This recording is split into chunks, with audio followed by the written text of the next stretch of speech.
amazing. We're giving our viewers and our listeners a voice. I see the thousands of your letters, tweets, emails, you name it, coming in. Britain is broken. How on earth did we get into this mess? But more importantly, how do we get out of it? The establishment had their chance. Now we're here to represent you. It's time for something different. It's time for GB News. I'm very patriotic. I believe in Britain. Our best days lie ahead. Britain's watching. Britain's watching. Join us here on GB News. The People's Channel. Britain's news channel. Join me, Patrick Christie's, Monday to Friday, 3 till 6. We tackle the day's news agenda like you've never seen before. It's high tempo, high octane, the most controversial topics and the best guests. You will not be able to take your eyes and ears off it. I'm not afraid to ask the questions that you really want answered. 3 till 6 p.m, Monday to Friday on GB News, the People's Channel, Britain's news channel. I'm Andrew Doyle. Join me at 7 o'clock every Sunday night for Free Speech Nation, the show where I tackle the week's biggest stories in politics and current affairs with the help of my 2 comedian panellists and a variety of special guests. Free Speech Nation, Sunday nights from 7 on GB News, the People's Channel, Britain's news channel. GB News has its own late-night paper preview show, Headliners, where comedians take you through the next day's top news stories. You don't have to bother reading the newspaper, we've got it covered for you. Headliners, every night at 11 p.m, and repeated every morning at 5 a.m. We won't send you to sleep like some of the other paper review shows out there. GB News, the People's Channel, Britain's news channel. Join me, Camilla Tominey, on Sunday mornings from 9:30, taking the politicians to task and breaking out of SW1 to see how their decisions are affecting you across the UK. Bursting the Westminster bubble every Sunday morning, only on GB News, the People's Channel. Britain's watching. Every Sunday from 11, join Michael Portillo. There will be topical discussion, looking at the week before and the week to come. So kick back and relax at 11 a.m. on Sundays on GB News with me, Michael Portillo. GB News, the People's Channel, Britain's news channel. What you get for breakfast is something that, if we do our jobs right, you will wake up to news that you didn't know the night before. It's a conversation. It's not just me and Eamon. We want to get to know you, and we want you to get to know us. From 6, it's Breakfast with Eamon and Isabel. Monday to Thursdays on GB News, Britain's news channel. Hi, I'm Dan Wootton. You can watch me live on GB News Monday to Thursday from 9 p.m. And did you know that you can also watch and listen live on our website, gbnews.com. You'll always be up to date on the latest breaking news, as well as enjoying the best stories, opinions and shows. You can even join the debate under our live player as you're watching. So head straight to gbnews.com on TV, radio and online. GB News, Britain's news channel.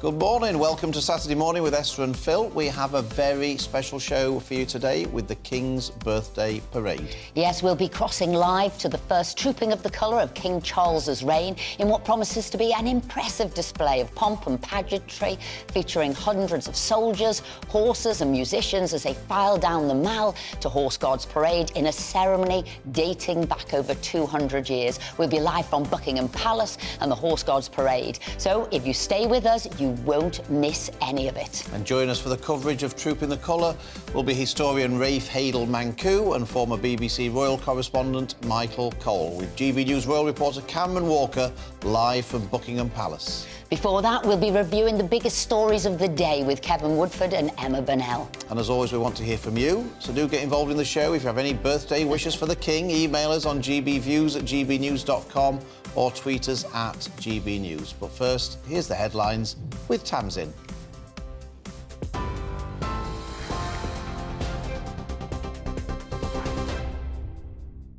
Phil, thanks very much, and good morning from the GB Newsroom at 1 minute past 10. The King will become the first monarch in more than 30 years to ride horseback during the Trooping the Colour parade today. Queen Elizabeth II last rode her horse during the official birthday celebration in 1986.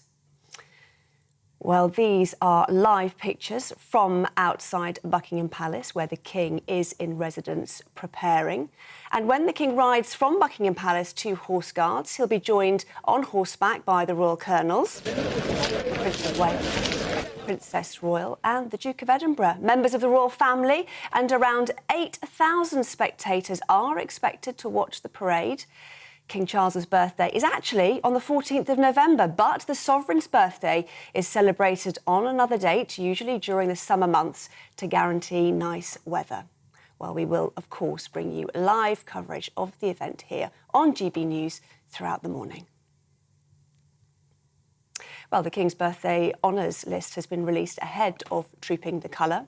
Among the famous faces being recognised are Davina McCall, Ken Bruce and Ian Wright. The joint oldest person ever to be honoured, 106-year-old Joan Willett from Sussex, is awarded a BEM for raising £60,000 for the British Heart Foundation during the pandemic. And the youngest person on the list, 18-year-old Junior J. Frood from Merseyside, received a BEM for campaigning against bullying, which he suffered from the age of 6 due to his love of dancing. Annual mortgage repayments are set to rise by nearly £3,000 for the average household remortgaging next year. That's according to think tank Resolution Foundation, who says as the UK's mortgage crunch deepens, total annual mortgage repayments could rise by £15.8 billion by 2026. The man charged with the murders of the 3 victims of Nottingham's knife attacks is due in court. 31-year-old Valdo Kalakani, a former student of Nottingham University, is accused of killing Barnaby Webber, Grace O'Malley Kumar and Ian Coates on Tuesday. He's also accused of 3 counts of attempted murder after 3 other people were injured when they were hit by a van that morning. A man has been charged with attempted murder after a police officer was stabbed in Kent on Thursday. 48-year-old Robert Jenner is accused of attacking a police constable with a pair of scissors in Maidstone. The officer, in his 50s, was airlifted to a hospital with serious injuries, but has since been discharged and is recovering at home. The suspect is due at Medway Magistrates Court later. 4 people have been found dead in a flat in West London. A 3-year-old boy, an 11-year-old girl and a man and a woman in their 30s were found in the house on Staines Road in Hounslow yesterday afternoon. They are all thought to be related. The Metropolitan Police say they are not seeking anyone else in connection with the incident. People are postponing their retirement plans because they don't have enough money due to the cost of living. That's according to Age UK. This comes after the Office for National Statistics indicated that more than 100,000 fewer people over 65 retired this year between February and April compared to the year before. The charity says many older people have a hard time paying bills because of inflation. Thousands of people will join a protest today in Sheffield to continue calls for an inquiry into one of the most violent clashes of the miners' strike 39 years ago. Police confronted pickets outside a cooking plant in Orgreave, South Yorkshire, in 1984 in what the miners said was a military-style operation to attack them. A campaign group claims there has been years of lies and cover-ups. The government will delay banning 2-for-1 junk food deals for another 2 years. The policy, part of the anti-obesity strategy, targets multi-buy promotions on products high in fats, sugar or salt. But the Prime Minister says it's not fair for the government to restrict people's options whilst household budgets are under pressure. Supermarket Asda's SPF 30 sunscreen has triumphed in testing, according to consumer testing website Which. The £3 sunscreen met all the UVA and UVB sun protection requirements. However, Avon's 3-in-1 face and body sun lotion SPF 30 was labelled as a don't buy product, as it did not hit its sun protection claim. Holocaust survivor and Olympic weightlifter Seben Helfgott has died at the age of 93. He was born in Poland and survived 3 concentration camps. He was one of 700 orphans sent to England and went on to become captain of the Olympic British weightlifting team twice. The Prime Minister has paid tribute, describing Sir Ben as inspirational and a pioneer. This is GB News. More from me shortly. Now, though, it's back to Esther and Phil.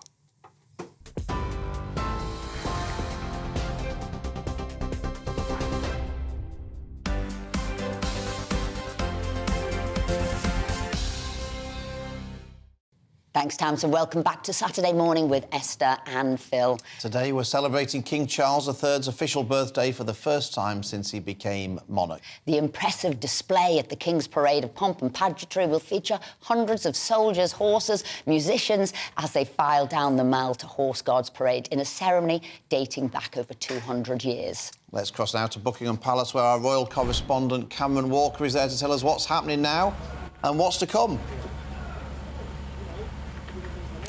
Hi, Phil. Well, you've just missed the King's Troop Royal Horse Artillery ride past Buckingham Palace. They're assembling on Birdcage Walk, ready for the gun salute, which is going to be taking place post-Trooping the Colour ceremony. We've also had the massed bands and drums start marching down towards Horse Guards Parade, where the King's first birthday parade of his reign will be taking place very shortly indeed. Of course, it's the first time we've had a King's birthday parade in 70 years. Now, you may be wondering, King Charles was born in November, so why on earth is his birthday in June? Well, it's a tradition dating back 260 years to the reign of George III, and the idea was that in the summer months you are more likely to have better weather, and therefore the big military celebration should take place in the summer months. And it's a tradition that stuck, which is why the British monarch has 2 birthdays. But of course, sunny weather can cause some problems too. Last week's rehearsal for Trooping the Colour, where the Prince of Wales was taking the royal salute, or was being given the royal salute, at least 3 of the foot soldiers fainted. If you recall, they have to wear these big red tunics and these bearskin caps, which can get incredibly hot. But clearly they are well prepared for a scenario such as this, and there's lots of health and safety measures in place. But the King, for the first time as a sovereign, will be riding down the Mall, and it's actually the first time a serving monarch has ridden on a horse down the Mall for Trooping the Colour since 1986, which was the last time the late Queen Elizabeth II did so on her beloved Burmese horse. The King's going to be accompanied by the Prince of Wales, Princess Royal, and the Duke of Edinburgh. They will also be on horseback. The Queen and the Princess of Wales will be following behind them in a carriage. Now, the Queen and Princess of Wales, although the Queen is now Colonel of the Grenadier Guards, Grenadier Guards, and the Princess of Wales is now Colonel of the Irish Guards, they are not expected to wear military uniform like the other working members of the royal family, although the Telegraph is reporting they are going to be wearing regimental brooches to mark the occasion for the first time.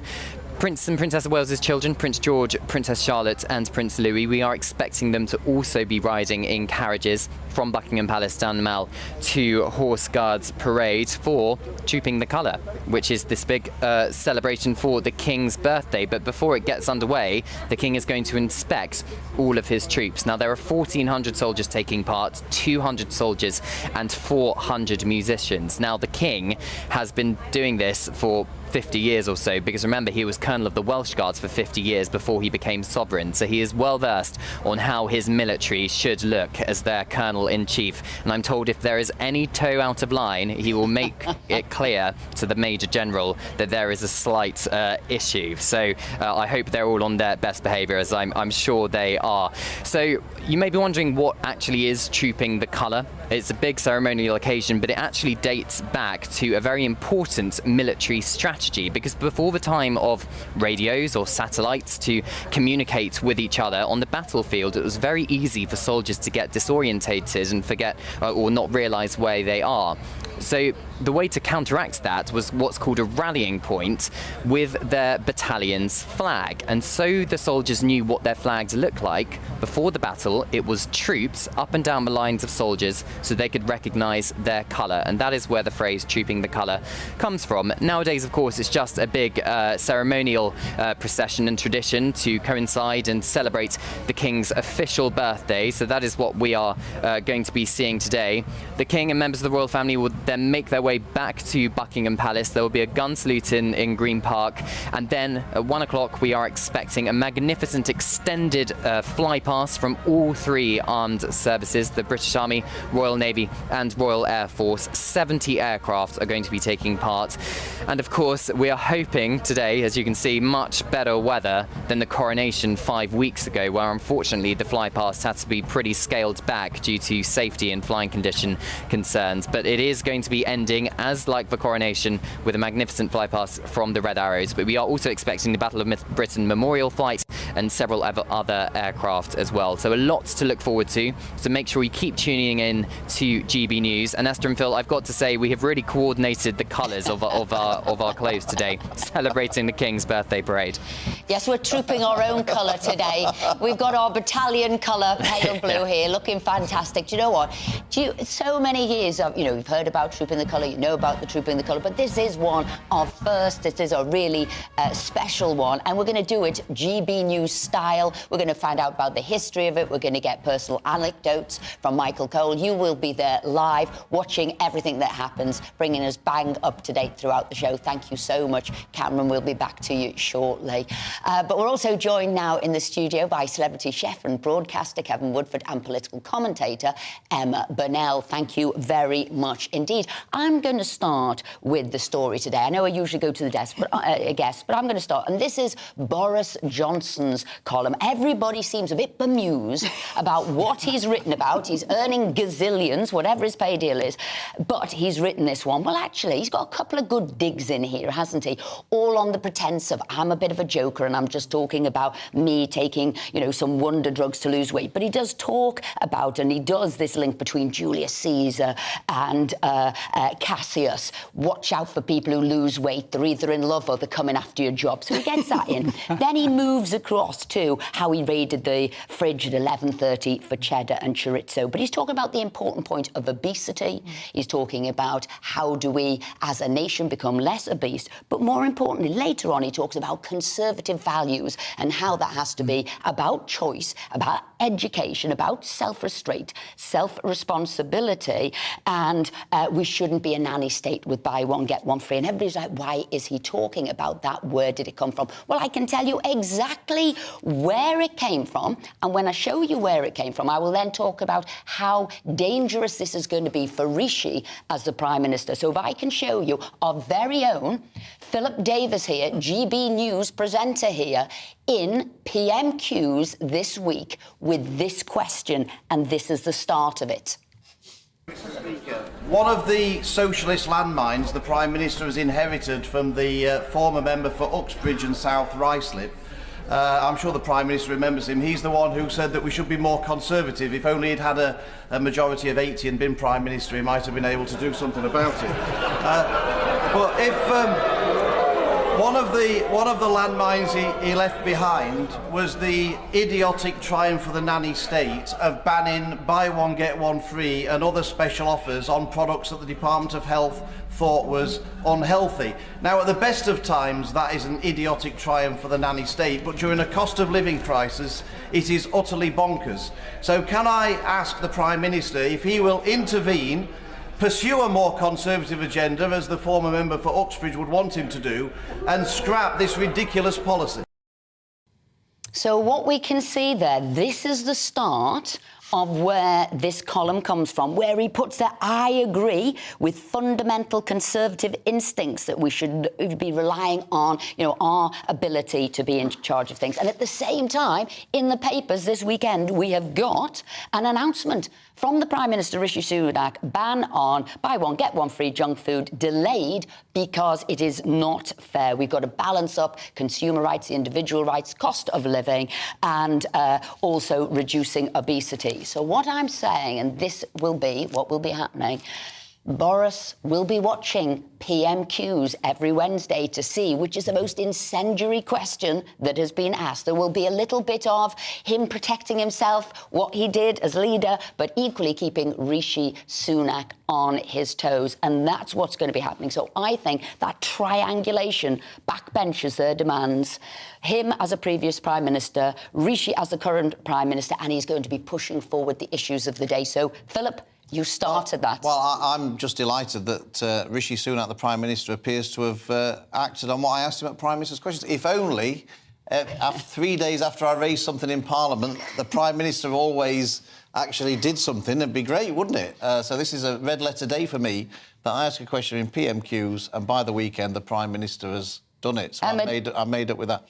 The question I've got, though, Emma, Boris's column, I mean, if I was paying him mega bucks for a column, and this was the first one, you'd be hoping for something a bit more incendiary than that, wouldn't you? It does seem like a really odd start. I mean, I've been thinking about this. I think what he's trying to do is to go back to the Boris who was Mayor of London, who was a lot more kind of across-the-board popular, rather than incredibly popular with a smaller group. He was seen as a bit of a laugh, a bit of every Boris kind of chap.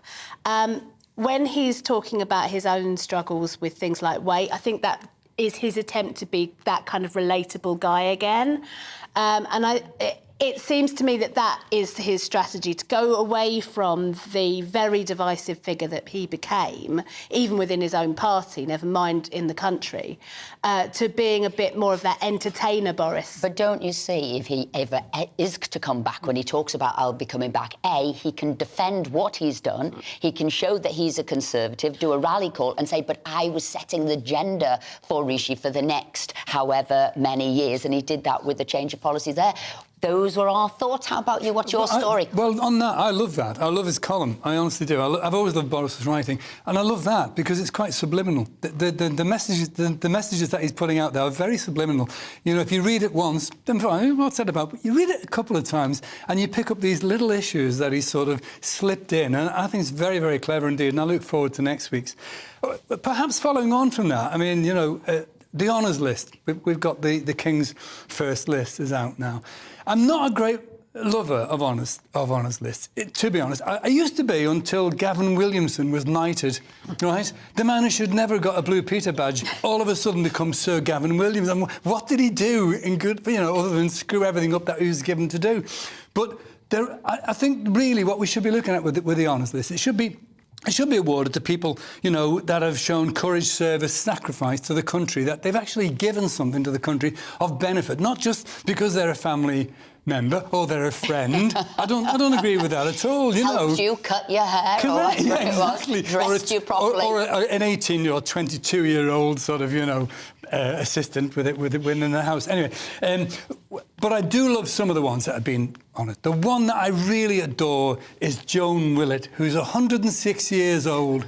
Good on you, girl, because she raised £60,000. Makes Charles feel young, doesn't it? Charles III young when he chooses people of that age. It does, actually. It does. It's great. It does. So she's raised £60,000 for the British Heart Foundation by trekking up a hill 4 times a day during the COVID period. Fabulous. And then you look at others like Vicky McClure, the actress, you know, fabulous actress. And I'm pleased that she's been awarded, you know, whatever it was, an MBA or something like that. Not because of her skills as an actor, but because she took on something, I think, which is really serious, which is dementia. And she created a choir, and she nursed the choir through since 2018. And that's the choir that performed at the King's coronation. Fabulous. Now, those are the people that I like to see. And, of course, Philip and yourself at the end of the day. Well, you might have noticed we weren't on the honours list. I did notice. I was looking, I was strolling down. Although I was thinking maybe I could be honoured for my services to buy one, get one free. You should be now. Does that mean Esther gets one as well? Yes. I like the way you said that, Ellen. Yeah. Thank you. Yes. We'll just have to share the one award. Yes. Emma, what's your story? So, front page of The Guardian, really, really worrying story for lots and lots of people. There's a sense that mortgages could go up for some people, but an average of £3,000 a year. So that's not the highest it'll be for some people, it's not the lowest it'll be for some people, but that's what it's averaging out for people whose mortgages are likely to go up between now and the end of 2024. My mother rang me yesterday in a tizzy, wondering about my own status. Thankfully, my mortgage is set until 2025, but it is... I mean, there's not a day goes past that I'm not checking, I'm not thinking about this, not wondering about how I'm going to get to that place. And I'm in the safer spot. This is so worrying for so many people and so many families. You're quite right. I mean, Philip and ours came to an end. We had to redo our new sort of mortgage deal, as it was, and it was a really anxious time. Could we get the deal? We couldn't buy our way out of the deal we had. It cost too much money. Ours has gone up, as you say, rightly, hundreds and hundreds of pounds a month. It is a serious time. And we went back to the late 1980s when I know went up to 16.5%, and the number of people who did have their home repossessed. It was scary. We were saying earlier, you know, that at that particular time, during the 80s, it was 16.5%. I mean, and I remember I had 3 jobs just to try and keep, you know, the roof over our heads. And there were people that couldn't handle that, and they were handing the keys in. What they didn't realise was you hand the keys in, but you still have the debt. You know, the debt doesn't suddenly disappear because you've given the keys back, and that's the worry. And I've always said to our kids, at the end of the day, for goodness sake, just keep it real, you know, because nowadays, because the other thing, we could only get 1.5 times our salary, but that's not the same now, is it, Emma? No, you can get considerably higher mortgages, considerably more percentages of your salary, but also, of course, housing costs are significantly higher compared to wages. So you kind of have to get that much larger percentage of your salary, but it also means it's so unaffordable. I think one of the things that really annoys me about the whole lockdown piece, really, is that lots of these issues about inflation and therefore higher interest rates on the back of it were entirely predictable. But, you know, if you lock down the economy and then come out of it, you know that you're going to have the supply chains have collapsed. You know that demand's going to go through the roof, prices are going to go up, and all the rest of it. I mean, it hasn't been helped by Ukraine, all the rest of it, but this was an entirely predictable consequence of lockdowns. And yet, at no point during the lockdowns did the government say, look, we're going to lock down, but we've got to balance this out because actually this is an inevitable consequence of it. And there were very few of us. It was risk-free. You know, in effect, they gave the impression that you could do a lockdown risk-free. Some of us were voting against it because of the problems that we felt was being stored up.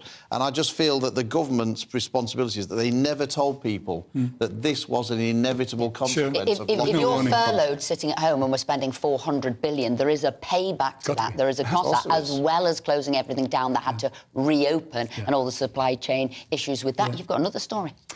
Yeah, Wix, and there are other kitchen firms, obviously, but the CEO of Wix made the following statement, that trans-critical bigots are not welcome in our stores. This resulted in the share price tumbling by 5 points immediately, went back up a little bit later. I have a problem with this in terms of, if I was a shareholder in Wix, I'd be really, really annoyed about this, because the guy's role is not to promote, deny, or whatever. His role is to ensure that the shareholders receive a return for their investment, that the products that they're selling are acceptable and good, and that the store and that the people have jobs within the store. To actually make political and statements of any form for a CEO, the man should go. He should go. You know, I mean, Gary Powell from the Bow Group makes a really good point. He said this is arrogant, cynical capitalism at its worst, and it is. This is the guy who during the Brighton Pride put out a massive big sign supporting, you know, trans rights. Fine, but not from an economic point of view. Is this his Gerald Ratner moment, do you think, Emma? It does rather feel like it. Look, as a private individual, he is absolutely entitled to his opinion and his... But if he's saying, point blank, customers who don't agree with my politics are not welcome in my store, can you imagine if someone... I mean, it's just beyond stupid economically. And he has a first duty to shareholders, essentially. I mean, as a non-capitalist, I'm not entirely sure that that's what all business should be set up to do. But that's his job. Customers, it's everybody there. Yeah, and the thing is, this is quite often seen as a left-right issue, but I'm not. I'm a radical feminist, so I also get caught up in these issues.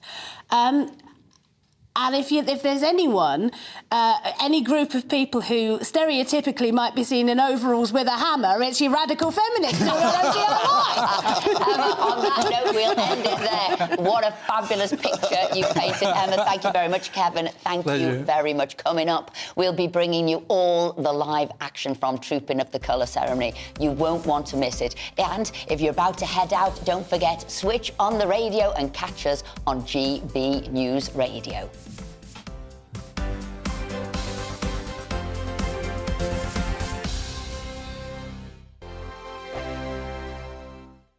First and foremost, I'm a GB News fan, and I was before I was working here. Just love the fact that we're asking the questions that a lot of establishment media won't ask. With a bit of a twist, we not only want to inform you, but we want to keep you entertained. It's worth the drive because you get in and the team's all ready and waiting, they're itching to go, and it's a proper little family. GB News is the People's Channel. It's the audience that makes the programme sing. We're giving our viewers and our listeners a voice. I see the thousands of your letters, tweets, emails, you name it, coming in. Britain is broken.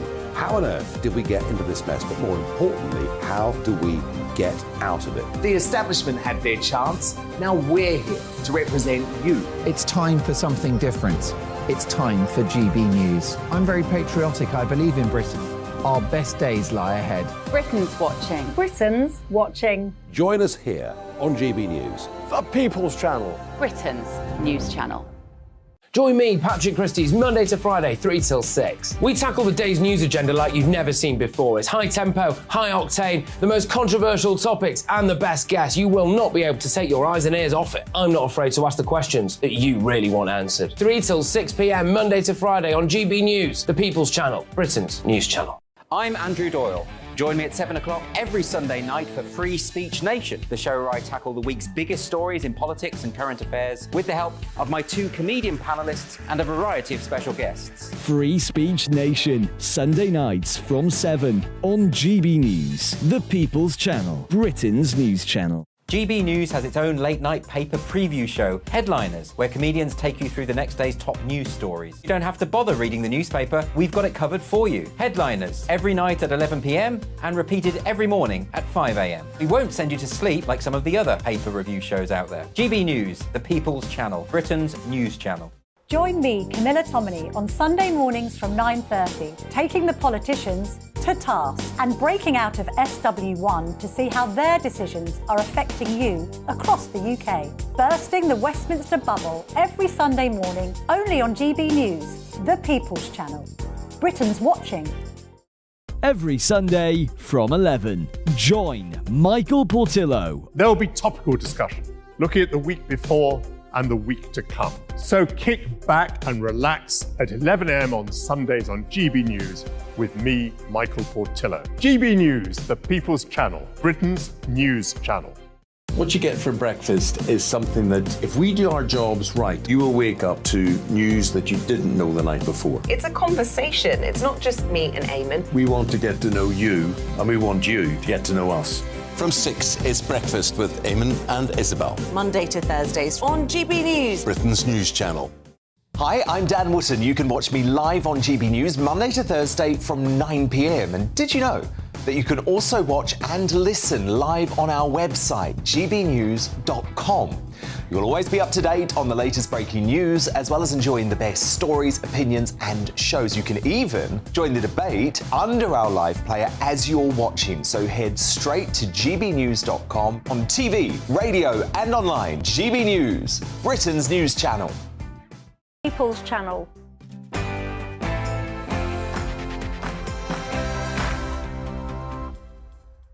Welcome back to Saturday Morning with Esther and Phil, and what a day it is today. We've got Trooping of the Colour, historic event.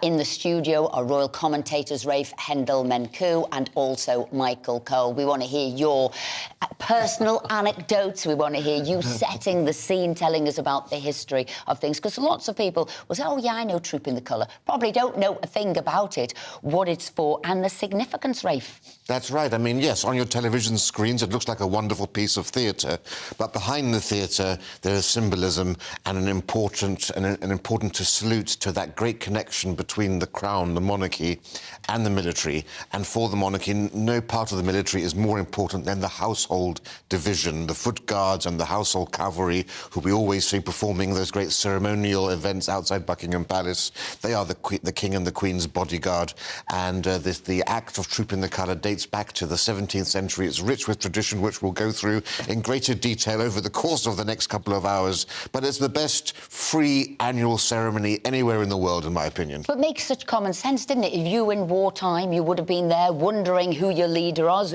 who to go and follow, where you're going to be safe, and this sort of big flag said, come over here, this is where you should be. It's hard to overemphasise how important the battalion colours are within the army. These are the... And here we can see, actually, the troops lining up at Horse Guards Parade, the great original jousting ground of King Henry VIII, although more recently perhaps better known as the volleyball court for the London 2012 Summer Olympics. And we're going to see 6 guards... Beach volleyball, wasn't it? It was beach volleyball. Wasn't it? Yeah. You knew that one, Philip Davis. I did know that, yeah. I don't know why I was so focused on beach volleyball. And there in that picture, Michael Cole, we see the wonderful Moore Memorial, the 5 guardsmen standing together, symbolising the 5 regiments of foot guards, the Grenadiers, the Coldstreams, the Scots Guards, the Irish Guards and the Welsh Guards, the youngest of the regiments, founded by King George V in 1915, just before the Battle of Loos, been in every other major conflict since, and it's their 1st Battalion of the Welsh Guards who will be trooping their colour today. And they will form up along that side of the parade ground in front of that wonderful war memorial with some beautiful statues. When you go by, have a look at that, and that is bronze artwork of the finest kind. And of course, this is a great day. It's a great moment in what used to be called the London season. It's the monarch's birthday parade. Official birthday parade, because King Charles's birthday is 14th of November. He'll be 75 in November. But they have an official birthday, and that's today, and that's at the better time of the year when people can enjoy it more. And it's very important. It's the first time in 3/4 of a century, Esther and Philip, that we've had a king, almost 3/4 of a century, a king taking the salute. He, of course, is the commander-in-chief of the household division, which, as Rafe has said, is 2 regiments, mounted regiments, the household cavalry, the Life Guards and the Blues and Royals, and the 5 regiments of foot guards. Do you know, when I've spoken to visitors to this country, particularly Americans, you sometimes have to convince them that these are real soldiers, these are real frontline soldiers. They think they're just there for ceremonial. And I've often said to them, no, at any one time, there's at least some of these regiments, or one of the regiments, serving abroad, and they change their red tunics for khaki in a minute. And happening right now, we're looking at the precision, we're looking at what's happening, Rafe. That's right. It's important, actually, that, as Michael says, that the soldiers we're seeing perform both operational and ceremonial duties. The Welsh Guards have just come back from extensive exercises in Belize and Jamaica. And here, of course, we're seeing the combined massed bands of the regiments, so not just the Welsh Guards, but the Grenadier Guards, Coldstream Guards, Irish, Scots and Welsh Guards. How do you identify them? Well, the easiest way is by the buttons on their tunics. The Grenadier Guards have single buttons evenly spaced. Coldstream Guards, buttons grouped in 2. Scots Guards, 3 buttons down the centre. Irish Guards, 4 buttons. And then for the Welsh Guards, 2 groups of 5 buttons each. That's the best way to identify them. And have we got the colour sergeants and the sergeants taking their position there, their points, to sort of guide their troops to the positions on the Horse Guards parade? That's right. So the sergeants are positioned there along with the colour sergeants, who are there essentially to guide the 6 guards units. These are companies which rotate every year. Number 1 guards are actually formed by the 1st Battalion of the Welsh Guards, because it is their colour that is being trooped today, and so they take precedence and priority. And Rafe, am I right in thinking that every regiment of the Household Division is taking part today, and that isn't always the case? This is a really important trooping for many reasons. It's a great one of first. So it's the first time for 30 years that we're having all of the regiments participating, as you've just said, because, of course, this is the King's very first trooping. It's, as Michael was saying, it's the first time since 1951 that we're having a King's birthday parade, but it's the first time since 1950 that a King has actually taken the salute, since King George VI didn't take the salute in 1951. It's also the first time we're going to be seeing new colonels of regiments. Of course, we have the Duke of Edinburgh now taking up his role as Royal Honorary Colonel of the London Guards, which are the reserve unit of the other Foot Guards. And, of course, we have Prince William, Prince of Wales, taking up his father's old position as Colonel of the Welsh Guards. He's vacated a position for the Irish Guards by doing so, and so his wife, the Princess of Wales, has taken up that role. And following the Duke of York's retirement from serving as Colonel of the Grenadier Guards, the Queen has now taken up that role. So very important for all of those reasons, as well as, of course, because this is the first time since 1986 that we're going to have the Sovereign on horseback and also in uniform. We're looking forward to that. Michael, I wasn't going to mention how many trooping the colours you must have covered as the BBC royal correspondent, yes. but many. How big a deal is this for the royal family? It's huge, and it used to get... I'm so glad that this channel is giving it the prominence it deserves. It is huge. It's very, very important. It's a central part of the British Army's ceremonial duties, and is very important. I used to be sent there by the BBC in order to take over the commentary if there was anything untoward, anything resembling a real news story. Taking over from wonderful people like Tom Fleming with his wonderful voice describing the horses and so on. I was going to step in. That was instituted after some stupid youth fired some cap guns. Well, they were blanks at Her Majesty the Queen when she was riding Burmese, and the horse lunged forward, but she, of course, brilliantly controlled it. Talking about, I mean, we're going to see the procession very soon. And, of course, it goes along the Mall and then into Horse Guards, along roads, which, if you look at them, the thing that distinguishes them is that they're red-coloured. You've noticed that, Philip, have you? Yes. Do you know why? No, but I'm hoping you're going to tell us. I'm going to, because they mix rubber with the bitumen and the tarmac, so that the horses, if it were wet, don't slip. Oh, I see. Because otherwise they would slip. It's nothing to do with it being a royal way or, you know, the imperial colours or anything like that. It's just a sensible precaution, because every day, up and down the Mall and Horse Guards, the Household Cavalry parade. Rafe, what we're saying now? Yes, and so here we are seeing the Blues and Royals, one of the 2 mounted divisions of the Household Cavalry that form the mounted section of the Household Division. They are junior to the Life Guards, but every year the Life Guards and the Blues and Royals alternate in terms of who leads the Sovereign's escort, who gets the great honour to escort the Sovereign to Horse Guards Parade, and this year it is the Blues and Royals' turn. And, of course, the Colonel of the Blues and Royals is the Princess Royal. Princess Anne, for 20 years, has nobly served, of course, famous as an equestrian, and so quite a fitting role for her to be playing. And, of course, she's the... is that right, Ralph? She's the silver stick in waiting, as well as being the Colonel of the Blues and Royals. Gold stick in waiting. She's the gold stick in waiting. That's now, right. There's a gold stick and a silver stick. And let me just tell you, when King Charles II, when the monarchy was restored in the 17th century, he came back from France, and there were real fears about him being mugged or attacked. So he had his bodyguards with him, and they had a very strong, sturdy stick with a gold top on it or a silver top on it, and they were his minders, and they were supposed to bash anybody who actually came anywhere near him. And that tradition, I mean, Ralph's quite right. The Blues and Royals are more junior than the lifeguards, but they are all 300 years old. Let me just say that's from the actual foundation of them. And why is it called the Blues and Royals? Well, the Blues, because they are the horse guards, and they wear a blue tunic as against a red tunic for the lifeguards. And Royals, because they amalgamated as late as 1969 with the Royal Horse Guards. So they put these two mounted regiments together, and they were always known as the Blues, but then they became the Blues and Royals. It's rather splendid, both uniforms. They're the only two regiments which still in the British Army wear armour, body armour. They've got a breastplate and a backplate, which have to be polished to the shine of the sun, really, to pass muster before this. And I know in 4 minutes' time, the royal procession departs Buckingham Palace Road.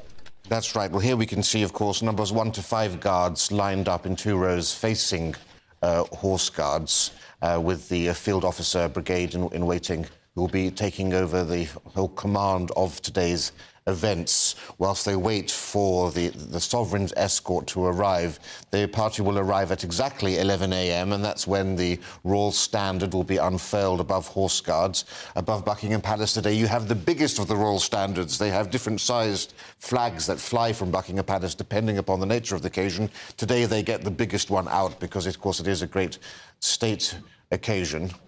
It's bigger than a tablecloth, isn't it? It's absolutely huge. You could wrap it round a small family and they'd disappear, to be honest with you. It's amazingly big. And here we see the balcony of Buckingham Palace, which since 2019 has been much smaller than usual. So this is the first traditional... Not the balcony, the people on it. The size of the balcony, of those on it. So 2019 was the last traditional familiar Trooping the Colour until now, because, of course, 2020, 2021 was held at Windsor Castle because of COVID. And then in 2022, the Queen wasn't well enough to actually attend at Horse Guards, so she viewed the march past at Buckingham Palace. But since 2019, we haven't seen the entire extended royal family. People like, for example, the Earl of St Andrews and his family, the son of the Duke of Kent. And because, of course, of the absence of the Duke of York, Prince Andrew, and Harry and Meghan, we aren't actually going to see any more those non-working royals who we once used to see on that balcony. Now, here we see carriages taking various members of the royal family, 2 horse guards ahead of the main procession. We'll get a good look in a minute. I don't know, it doesn't look as if it's blazing sunshine. I mean, it's been terribly hot in London recently. Perhaps it's moderated a little.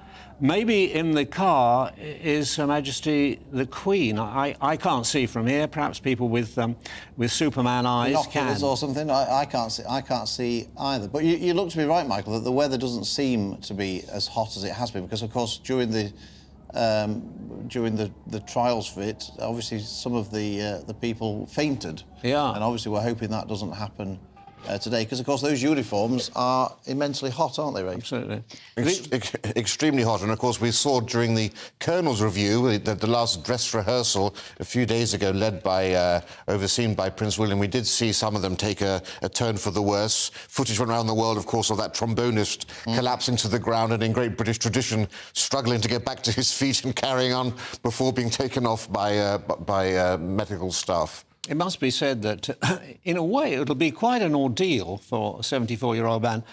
The King does not like fiercely hot weather, and... He's not on his own, I don't either, Mike. No, so indeed not. But he's in uniform, and he has a very tall bearskin, and he'll have the Sovereign's Parade. And also, he has a little bit of back trouble, and he's going to have the next, until 1 o'clock, most of it on horseback.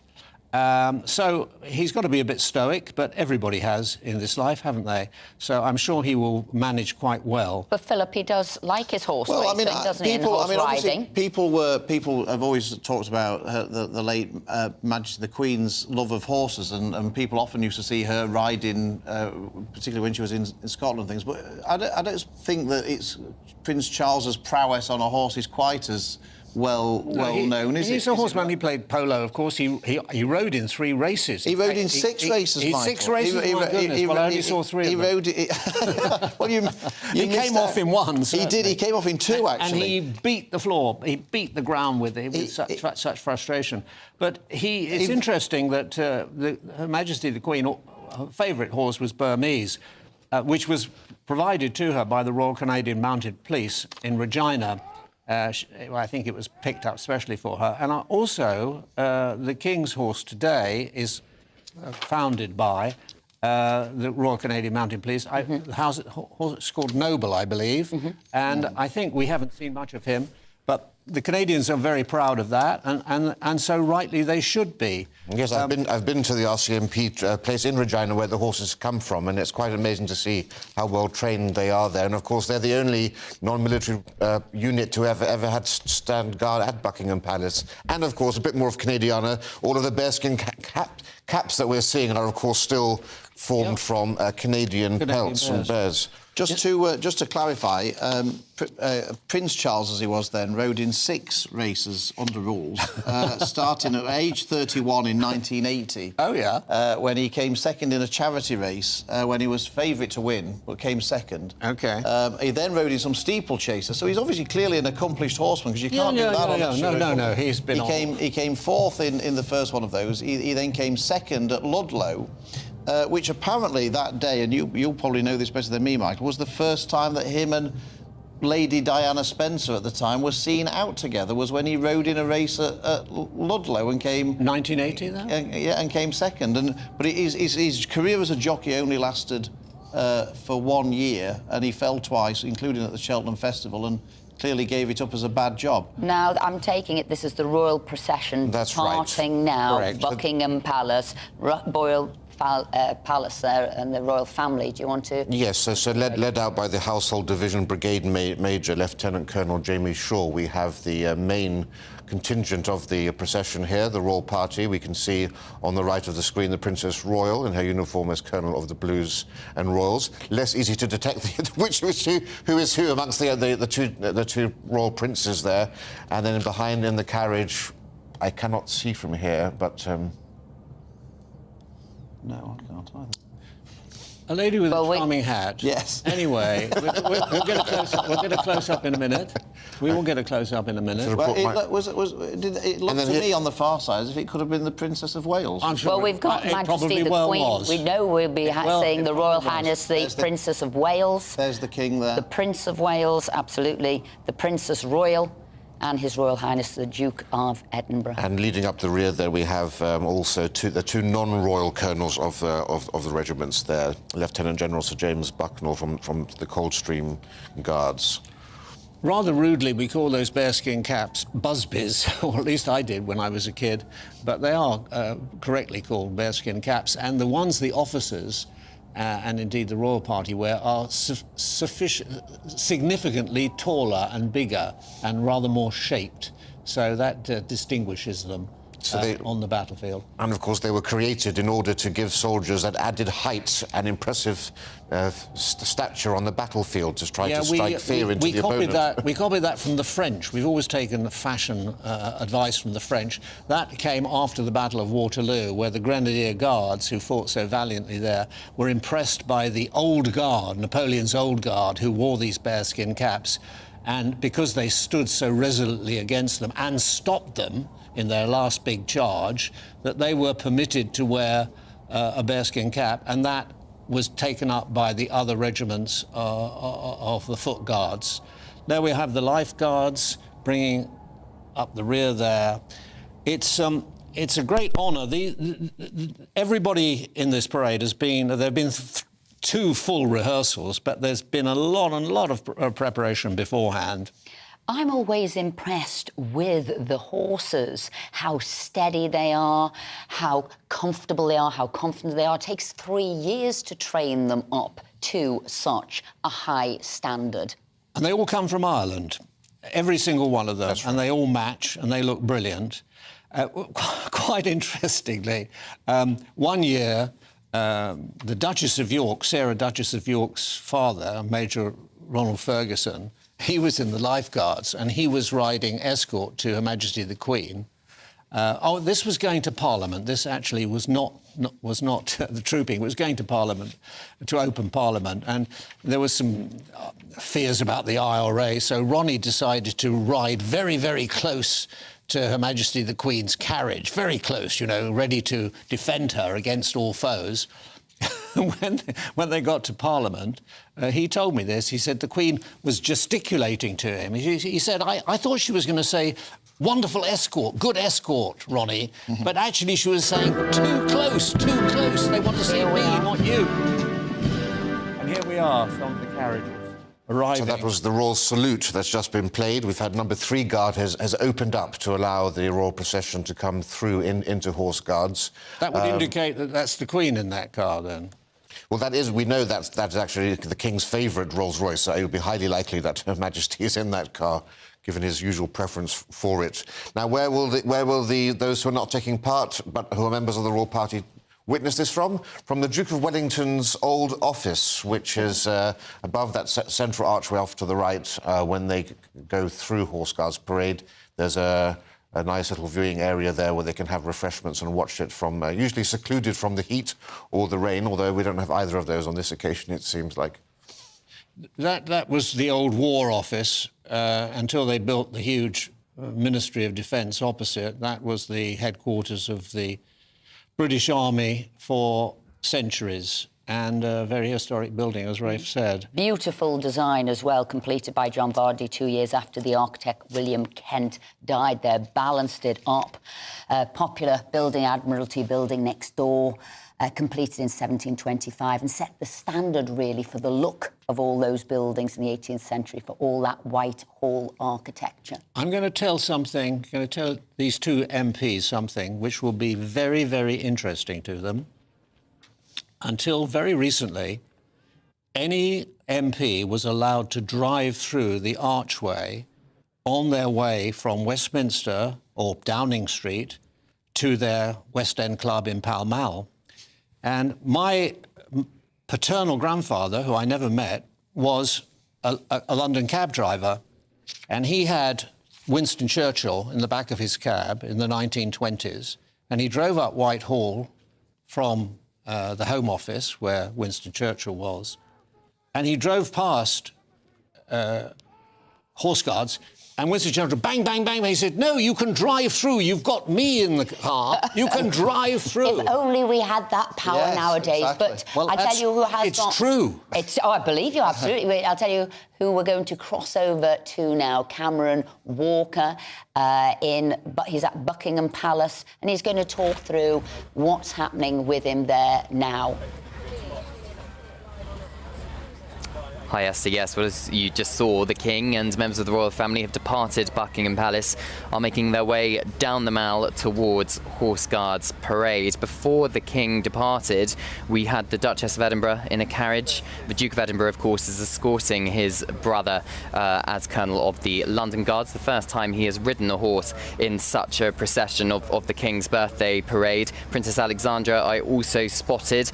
Princess Anne, of course, Colonel of the Blues and Royals, also riding a horse alongside her brother, the King, with that now infamous red plume which blocks Prince Harry during the coronation ceremony inside Westminster Abbey 6 weeks ago.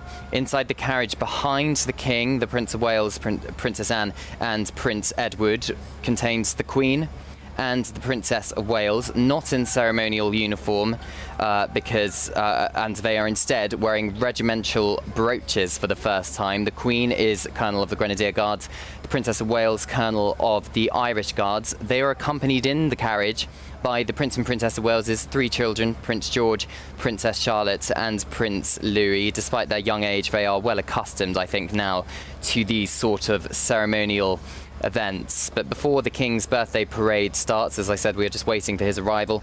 A number of colour sergeants and sergeants are taking their position as colour points to guide the troops to their correct positions on Horse Guards Parade. The 6 guards arrive and form up, accompanied by the massed bands and followed by the King's Troop Royal Horse Artillery. The colour party of 1 colour sergeant and 2 guardsmen, hand-picked for the role, marches to the centre of Horse Guards Parade and takes post forward left of number 6 guards, and the duty drummer then marches out and he will be uncasing the colour ready for it to be trooped. This year it is the Welsh Guards, 1st Battalion Welsh Guards, that will be trooping their colour. The last time they did so was actually at Windsor Castle in 2020 during the coronavirus pandemic. It was a private ceremony for the late Queen Elizabeth II. Of course, during the pandemic, we could not have the spectacle that is trooping the colour. And I think, as Rafe said earlier, this is the first time that a king has actually been physically in person taking the royal salute at the King's birthday parade since 1950, because in 1951, as he said, George VI, King George VI, was not present. But this is the first King's birthday parade in 70 years, so a truly historic occasion. And thankfully, it's still a little bit cloudy, so hopefully not too hot for the soldiers wearing their best skin caps. Thank you, Cameron Walker. Back in the studio here with royal commentators Rafe Hadel-Menkou and also Michael Cole. Rafe? So as you can see on the right of the screen, we have the royal party procession arriving, and there we have 6 guard forming a right angle with numbers 1 to 5 guard. That's called a hollow square. You may remember from your history classes the famous squares on the Battle of Waterloo, which were a defensive position held by the army, and they still form that up for trooping the colour on this corner right here. And there we have the drums of the household cavalry, resplendent in their gold tunics, which are actually the oldest uniforms worn by the British Army, dating back to 1685. Magnificent sight, and wonderful to be there. Many of the people are by invitation, but you can apply for tickets and go into a ballot and pay a small sum of money, and you can get these tickets. That you can't sell them, and you can't do anything else with them, but you can apply, and sometimes you're lucky. It's a wonderful thing. I mean, here is a great band, a mounted band. Imagine, it's hard enough to play an instrument for me. It's impossible. But these guys are doing it on horseback. And, of course, the great drum horses at the front with a huge kettle drum on either side of the mount. It's magnificent. There is nothing like this anywhere else in the world. And anybody who's there, lucky enough to see it, as we have done from time to time, will never, ever forget it. I also, hoping maybe one day I could be there, I checked out the dress code, and it is seen as a formal state ceremonial parade in front of His Majesty the King there. So you do have to have morning dress, lounge suit, I think you're absolutely appropriately dressed I'm today. appropriate. Charmingly dressed today. I feel we're almost there, aren't we? We're almost there. Perhaps optional, but recommended. And I think there's 8,000 spectators that are there today. You mentioned, Michael, the drum horses, a series of firsts for this particular troop of the colour, and one of those firsts is that it's the first time that a female drum horse has ridden on a sovereign's birthday parade. Well, that is, yes, I think that's extraordinary. And, of course, the training that's involved in this is absolutely immense. And here, it's there's nothing quite like it, and it's superbly done, and they take great pride in it. I don't know whether they've watered the parade ground, but sometimes it kicks up an awful lot of dust, doesn't it, Rafe, when they're doing this? And it's like a miasma of dust in the air. But it is all done with superb precision. We must ask Cameron when we next come on to him what the temperature is down there, because it would be interesting to know. He mentioned the Princess Royal's infamous red plume. I think some people say it was a celebrated red plume because it obscured the sight of Prince Harry. And, of course, the reason why King George VI did not take the salute in 1951 was that he was very ill after a lung operation. Part of his lung had been removed, and, of course, he died the following February. I should say we are about 1 minute away from the Royal Standard being unfurled and the national anthem being played as the royal procession makes its way fully into Horse Guards Parade, and number 3 guards will close ranks and form up that defensive line facing Horse Guards Parade again, as we see the royal party approaching the dais right now, from which the salute will be taken and received. But Michael's quite right to point out the skill of the horsemen here. In fact, the drum party ride their horses with their feet controlling the reins. And I'll bring in Cameron Walker, because he's live there, keeping us up to speed with everything that's going on. Cameron, can you hear us?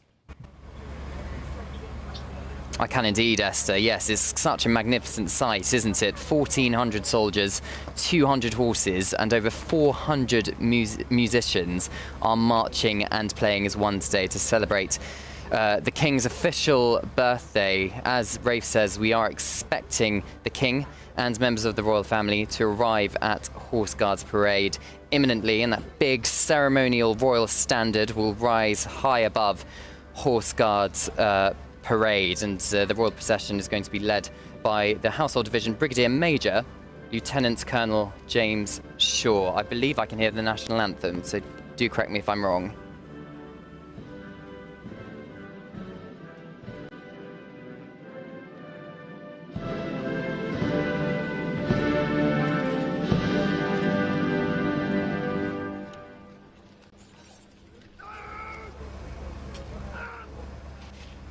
The Sovereign's escort, found by troops of the Household Cavalry and the Mounted Band, protects His Majesty the King in the royal procession from Buckingham Palace, as we have seen, all the way to Horse Guards Parade. 2 divisions of the Sovereign's mounted escort travel ahead of His Majesty, as we're seeing on our screens at the moment. So as you can see, they've just arrived there. His Majesty the King, accompanied by Her Majesty the Queen, who's Colonel of the Grenadier Guards, Her Royal Highness the Princess of Wales, Colonel of the Irish Guards, His Royal Highness the Prince of Wales, Colonel of the Welsh Guards, who are trooping their colour today, Her Royal Highness the Princess Royal, Colonel of the Blues and Royals, His Royal Highness the Duke of Edinburgh, Colonel of the London Guards, and Lieutenant General Sir James Bucknell, who's Colonel of the Coldstream Guards. The Major General commanding the Household Division is Major General Christopher Geeker. The last time he will be doing so for a Trooping the Colour. The Chief of Staff, Headquarters London District Colonel Jeremy Bagshaw. And as His Majesty arrives, you can see now on your screen, I do apologise, I have lost pictures there. But the national anthem has played and royal standard is now flying above Horse Guards Parade. You can just see Princess Anne, Prince of Wales, and the Duke of Edinburgh riding there. Back in the studio here now with royal commentators Rafe Hadel Manku and also Michael Cole. Rafe? Yes, so basically it's best to think of the trooping in a series of stages. So the King is going to inspect the foot guards first of all, and as has been pointed out, he's a stickler for perfection and has a keen eye for what he regards as steadiness of his troops. And it's an important moment because he'll be making eye contact with all of those soldiers, so for them it's one of the most important moments of their lives. Then there'll be an inspection of the mounted divisions and of the King's troop, who aren't actually part of the household, and then of the mass bands, and then we'll have the actual colour ceremony itself, where the colour is trooped before the Welsh Guards, and then we'll have the final march past and march off. So if we think of it as a ceremony of stages, and we're just coming to the first proper ceremonial stage momentarily. Interesting, you notice the plume of the Welsh Guards is worn by the principals today. On the left-hand side of the bearskin, this green and white plume, quite an extended one. They're made of feathers, and each, apart from one of the regiments, each of the 5 regiments of foot guards has a plume to the bearskin. Also, to differentiate I read about that. It's only the Grenadier Guards whose plumes are made from horsehair, not those feathers. Really? That's interesting. So they're all different. And of course, the plumes, the Blues and Royals have red plumes, and the Life Guards white. And one wonders what they're made of. Well, actually, they're made of strips of leather, very strangely enough, presumably for long-lasting wear. Yes, it's buttons, plumes, and also on the collars, the ways to distinguish the different regiments from the foot guards. The Grenadiers have the grenade appropriately, Coldstream Guards have a garter star on the collar, and then it's the thistle for the Scots, and the leek for the Welsh, and the shamrock, obviously, for the Irish Guards. And I like the colours as well, the royal colours, white for purity, gold for wealth, purple, violet and blue for royalty and piety. Tremendous amount of symbolism. But at the end of the day, all of these people out there today, they're all frontline soldiers. And in 44, it was the Welsh Guards, the people who are trooping their colour today for the King. They were the people who liberated Brussels. There was a huge historic advance of 100 miles, unprecedented, and they sprinted across Belgium and they liberated Brussels, which of course at that stage was not the capital of Europe as it is today. So it's a very distinguished regiment. And I see the Prince of Wales Company, His Royal Highness's personal company, spent 4 months providing crucial training to Ukraine to recruit their defences and support them against Russian aggression. So like you say, they are active service men and women. Do you know, I've seen them in the front line. At Crossmaglen was the most dangerous place in Northern Ireland. And they were living down there in sangars, which essentially were defensive positions in Crossmaglen in Northern Ireland. And I went down there and it was manned by the Welsh Guards, and they made me very welcome. There was a special visit which we were filming by the Secretary of State from Northern Ireland. And these ceremonies really, I think, emphasise the importance of that operational duty, because the colours that are being trooped are emblazoned with the names of those great battles in which the regiments took part, be it Passchendaele or Ypres or the Boer War and so forth. And the most recent battle honour to be borne upon the Welsh Guards battalion flag is that of the Falklands War, where they saw distinguished service, although of course they were also in Afghanistan and Iraq as well, served with great distinction in the Second World War. As Michael said, they were formed in 1915 in the height of the First World War. So whilst this is a great ceremonial occasion, of course, and whilst the trooping of the actual colour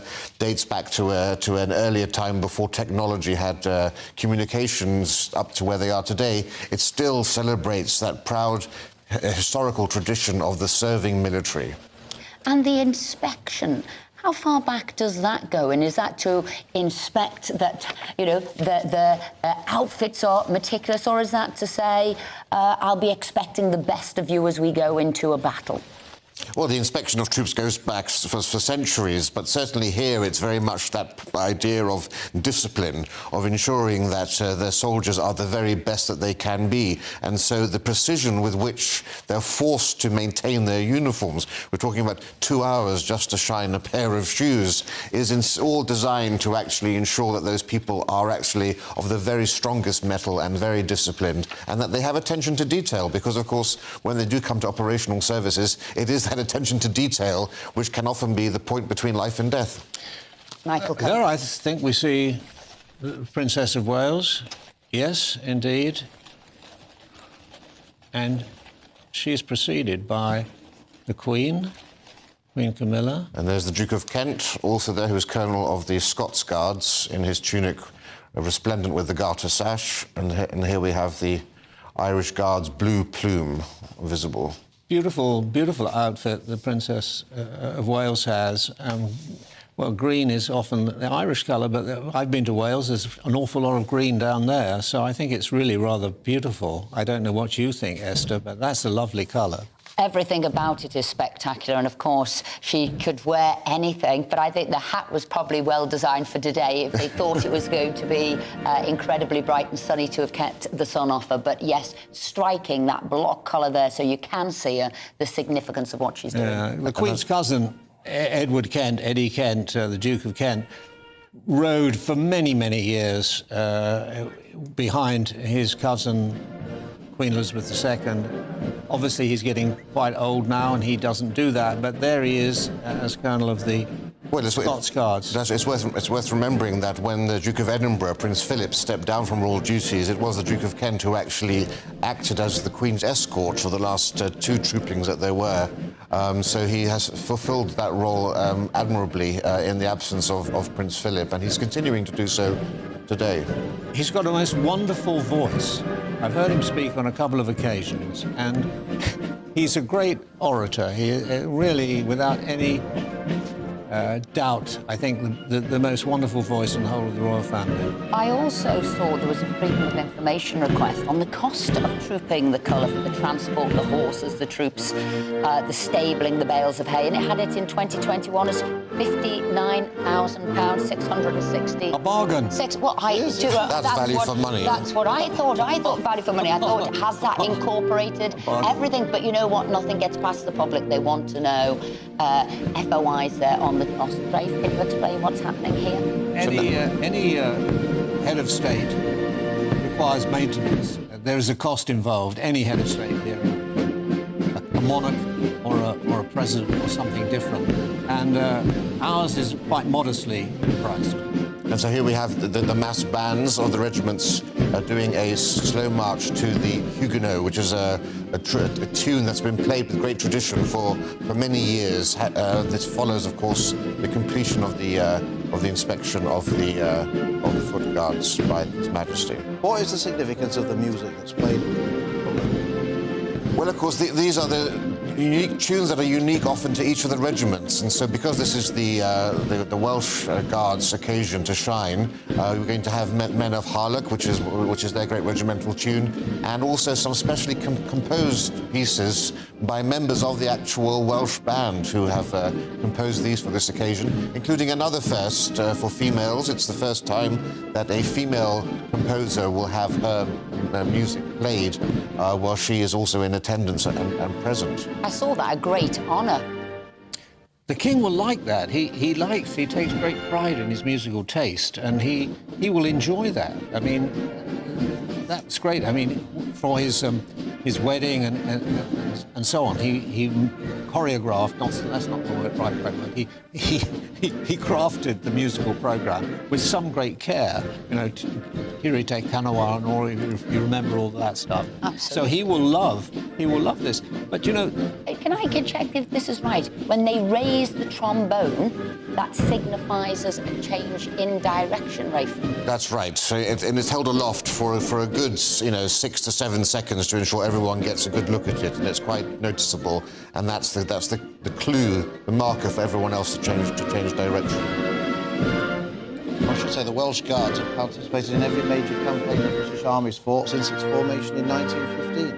And Rafe mentioned the Falklands, and of course they were at Bluff Cove, tragically, when that ship, the supply ship bringing them in, didn't unload them quickly enough and was hit by Argentine aircraft, and there was terrible casualties, which were filmed by colleagues of mine. We've all seen those pictures. It was absolutely awful. But they went on, and they did serve with great distinction in the Falklands and elsewhere, as they always have done. Are we waiting for the lone drummer to peel off here, Rafe? So this is going to be where we have the lone drummer from the Corps of Drums will break away from the mass bands and march 2 paces to the right of number 1 guard while the band marches on. And he's going to stop just near the colour party, and when he starts beating his drum, that's going to signify the start of the next stage, which is the colour trooping phase of today's ceremonies.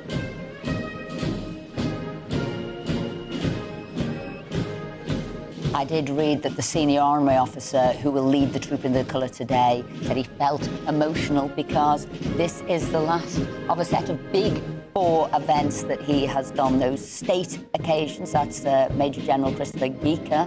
He did the funerals for Elizabeth II, Prince Philip. He did the Platinum Jubilee, and he did the King's coronation. And this will be the last one before he passes over. He said his stiff upper lip might not be as stiff when he finishes his duties today.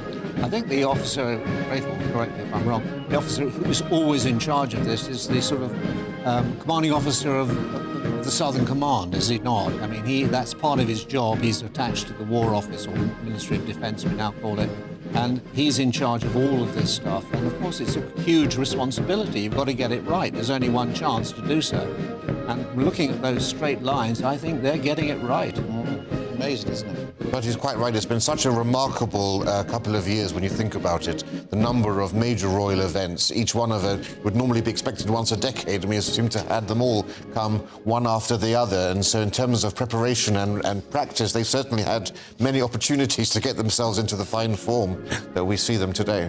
The man in charge of it for many years was a man called Rags Courage. And I thought he was... Fabulous name. Yes, he was well named because it does take a bit of courage. You know, the eyes of the world are on you, the king's eyes are on you, and you want to get it right. And of course, the other regiments are looking at you to see if you do it properly, because there is a great deal of competition between these regiments of the Foot Guards. Most of them have 2 battalions. I think they all have 2 battalions. And, you know, there's competition between the 2 battalions within a regiment. And then the 5 regiments all look at each other and see who does it best. And there we can see some of the Commonwealth flags that are lining the route. We have the very end there, Rwanda. They go in a complete circle, starting with Britain and Canada as the most senior, and then coming full circle back to Rwanda there. Reminding us, of course, that this is not an event just being watched here in the UK alone, but it's being watched, of course, in all of the King's realms and also those Commonwealth countries. And, of course, many of them also have their own trooping the colour because, of course, they've inherited many of Britain's great military traditions. And so in Canada and Australia and New Zealand, those also form important ceremonial traditions there too. Rafe mentions Rwanda. It's interesting, that's one of the 2 countries who are part of the Commonwealth that were never colonised by the British. Rwanda was originally a German colony and it lost it after the First World War, was taken away from it, and then it became a Belgian colony, but it chose to join the Commonwealth, which was originally the British Commonwealth. The other one being Mozambique, also in Africa, which was a Portuguese colony, and that also opted to join the Commonwealth, and they both get tremendous benefits. What are the Commonwealth countries? The countries that believe in the rule of law, liberty, democracy, and doing things in a way that is beneficial to their citizens. Just to remind everyone, you're watching and listening to GB News with uninterrupted coverage of Trooping the Colour. Not only have you got uninterrupted coverage on GB News, you've also got the best commentary as well, with Rafe Hadel-Menku and former BBC royal correspondent Michael Cole. And there's thousands of people, as we said earlier, who will be down the Mall, who will be on the edges of St James's Park, overlooking Horse Guards there. The fly past, most people are going to be excited by that fly past at 1 o'clock. Tell us, Rafe, because obviously we didn't see it as much as we would have liked to at the coronation, but what will you be looking forward to on the fly past? Well, it's going to be a spectacular fly past, much larger than the ones we normally associate with trooping, because, as you say, they had to turn back at the last minute on the coronation, having taken off from 15 different points around the country. A great sadness that we couldn't see it then. There are going to be some highlights. Of course, we're going to have the Battle of Britain Memorial flights, including one of only 2 Lancaster bombers that is still flight-worthy. The other one is in Canada. And the Hercules, the great transport plane of the Royal Air Force, is being put out to pasture, if I can say, and that's going to be making its final flight as an active part of the Royal Air Force. And also the Rolls-Royce Corniche, if I can say, of Royal Jets, the fastest ever Royal Jet, will be there, the Envoy 4, making its debut at a royal event. So lots of things to watch out for there. I'm rather looking forward to the gun salute. Absolutely. To be perfectly honest. Fantastic. It will all be. I was actually out on an antique trawler in the North Sea, watching on one occasion the planes linking up, gathering for the fly past. And they do this over the North Sea, off Southwold, off the Suffolk and Essex coast. And they get together and they get it all in formation, and then they fly more or less down the A12 road over the City of London, and they head down Fleet Street, down the Strand, down the Mall. It's all beautifully done. And of course, it's a great feat of airmanship. And as you say, because on the coronation, the cloud was very low, they were not only able to field a few helicopters. So this will be the chance to make up for it. And I know, because I've heard interviews with the man who's in charge of it all, they're really looking forward to it. And as Rafe said, they're retiring the great Hercules, the C-130, the workhorse of the Royal Air Force at Brize Norton and other bases around the country. A great aircraft, Lockheed aircraft, been used for many, many purposes. I've been on one on many occasions. I know the first time I went on one, the man who was loading me, we were going to America, he said to me as he closed the door, happiness, he said, is 10 hours in a Hercules, and he closed the door. And I tell you it wasn't happiness. I know we're literally moments away from trooping the colour. I'm just looking now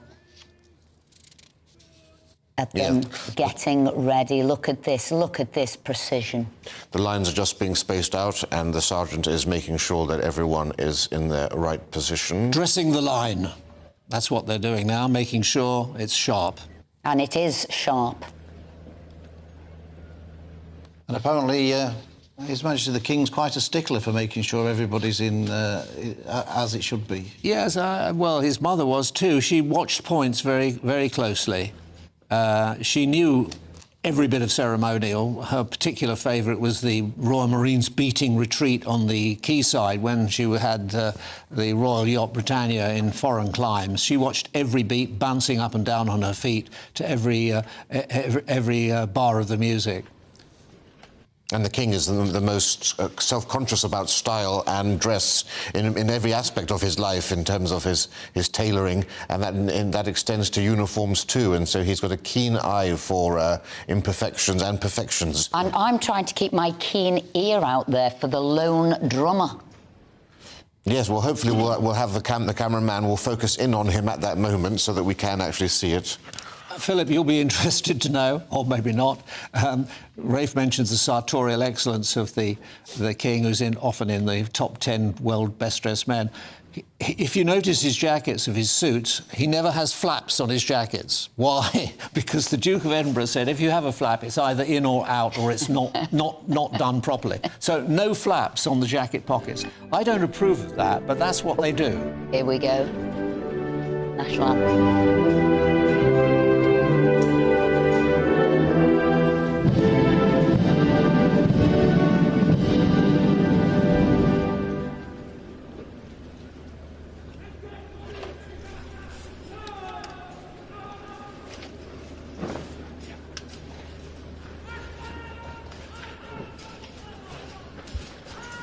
And the royal party now take their seats as we enter into the formal trooping part of the ceremony, and we wait for the unfurling of the colour, and then there'll be the escort for the colour will form up to collect the colour, and then as soon as they've collected it, they will transform magically from being escort for the colour to being escort to the colour, and will then troop that colour before their troops. Now, of course, this goes back centuries, as we've just said previously, but it's important to note that it's not just about trooping the colour. So reverential were people towards their colour that they would actually send it to bed every night in an important ceremony.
Huge kudos attached to carrying the actual standard, usually assigned to a young officer of the regiment as a token of special regard for him, what he's done in the regiment. So everybody here on parade, this is a very special day to them. They want to get it absolutely right, and as far as I can see, they're doing a wonderful job. They seem to be marching in slow time there, Rafe. Is there any particular reason?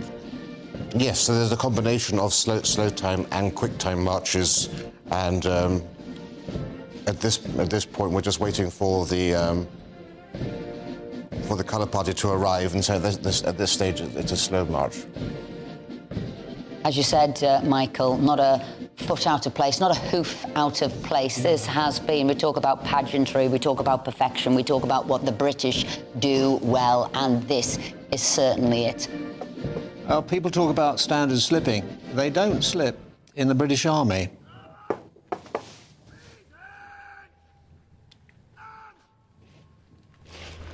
Now they're presenting arms.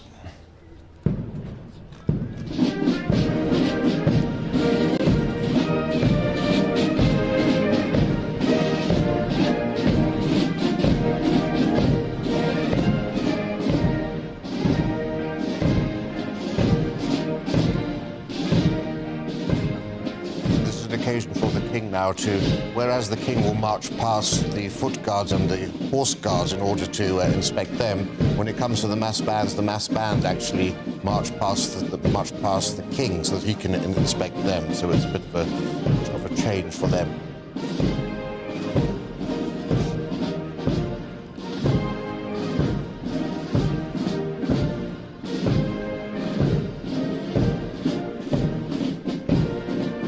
Interesting to think that it was only with the advent of the Boer War, the South African War, at the turn of the century, that the British Army stopped wearing bright red tunics. You know, this was the standard dress of the British Army for centuries.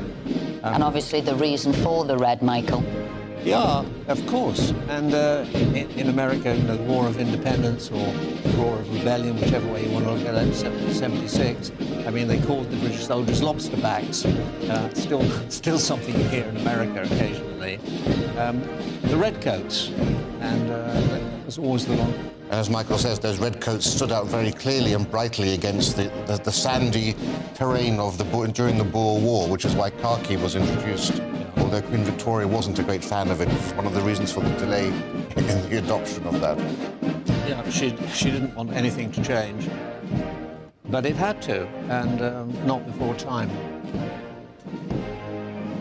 I was reading that the design of the Welsh Guards uniform, which was ratified by King George V in 1915, was designed by a man called John Seymour Lucas, who was a historical artist and costume designer. It contained the national emblem, the leek, proudly into aspects of the clothing. And as you said earlier, Ray, buttons in groups of 5, and a white, green, white plume worn on the left-hand side of the bearskin cap that symbolised the Welsh flag. What is interesting, I don't know, I mean, you know it, the parade ground always looks so much bigger on television than when you go there. It is quite an intimate space, isn't it? As Rafe said earlier, facetiously, but I loved it, that this was the place where they had the volleyball in the Olympics of 2012, and it was a huge success. It's one of the few, stately places. Interestingly, I mean, when you go to other great capitals, Berlin or Paris in particular, you have these huge, great avenues meant for victory parades. We don't have many of them here. We have the Mall, we have horse guards, but we don't go in for great, glorious, triumphant statues and great triumphant avenues to parade our military might. Over the years, though, we have been quite successful.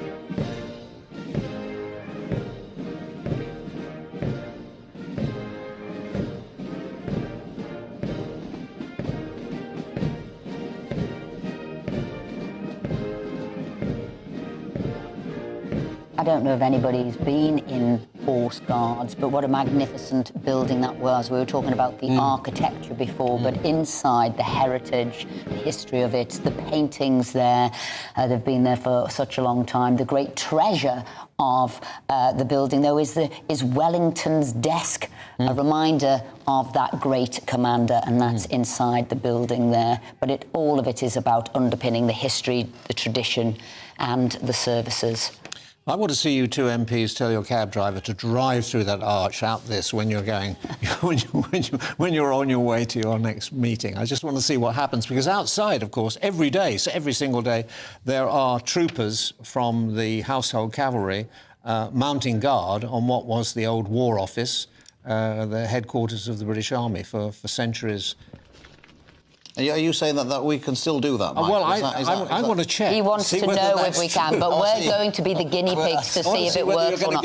But we will have our passers on us to see if we can. Rafe, I'm just watching here now what's happening. So this is number one guard. So this is the Welsh Guard who are forming up, and this is going to be the moment now where we have the escort for the colour, collecting the colour, which will then be marched and processed.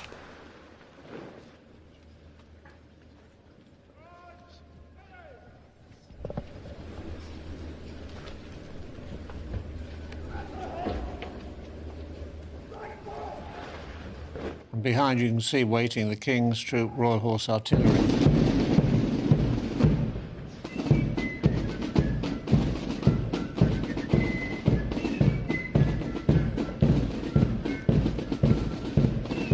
There's real fife and drum music, redolent of the 18th century. So I've got the escort is moved here, moving forward to collect the colour. The Regimental Sergeant Major is positioned at the rear of the escort, and the Regimental Sergeant Major gives his space stick to the orderly, then draws the sword on the only occasion that the warrant offer does so on parade. That's right. It's the only time that we'll see this on parade. And then we'll have the subaltern commanding number one guard to move into close order and dress it.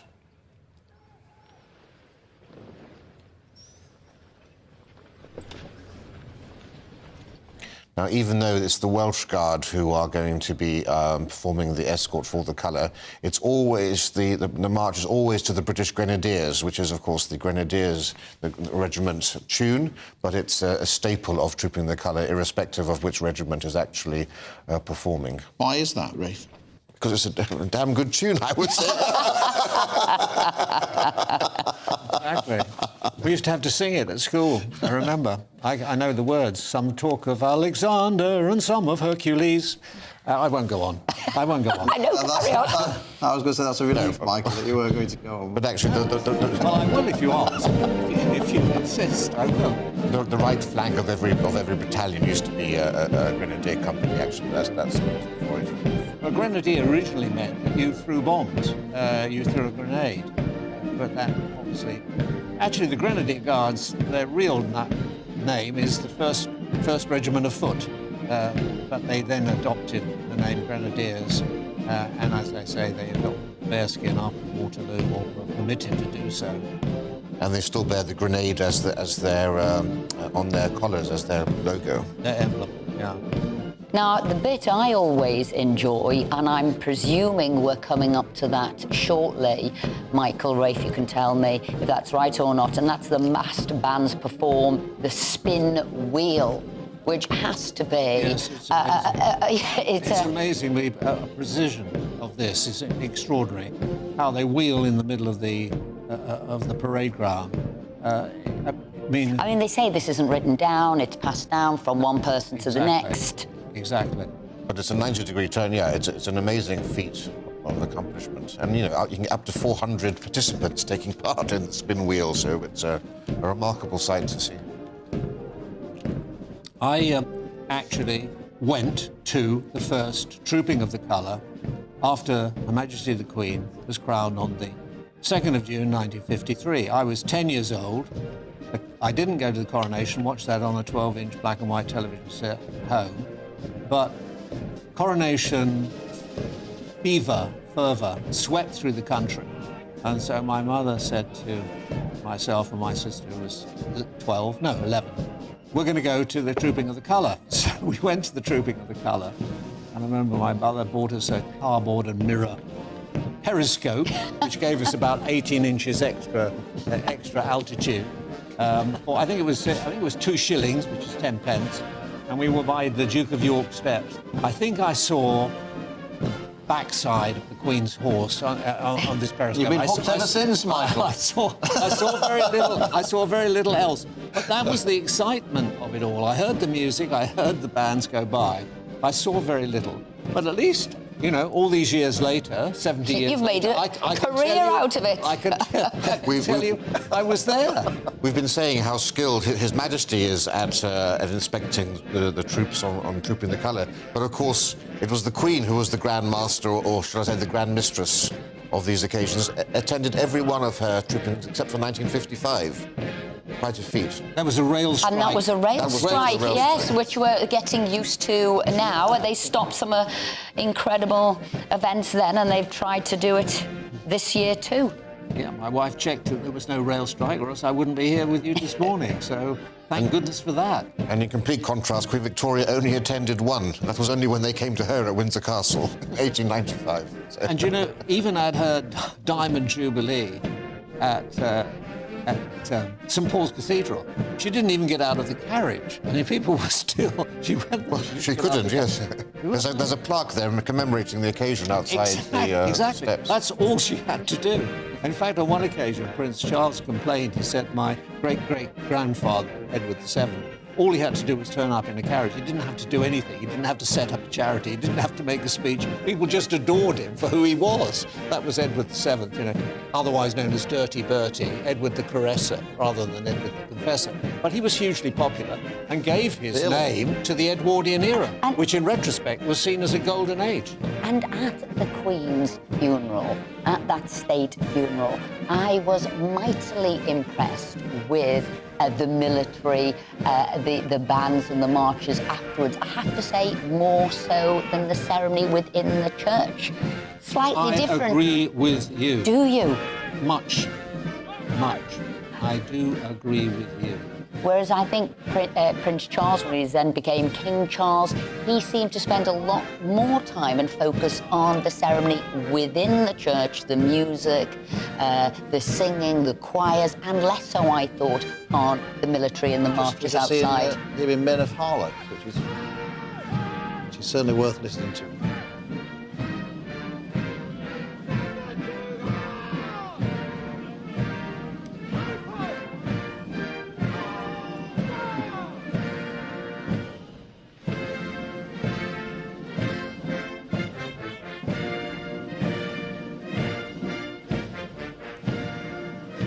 Now, looking at the timesheet, the trooping of the colour carries on for a little while now, and then at 12:12, because we know what the royalty are like, their precision, the timing is invariably spot on. The guards march down the Mall, but we've got still the trooping of the colour here, Mike.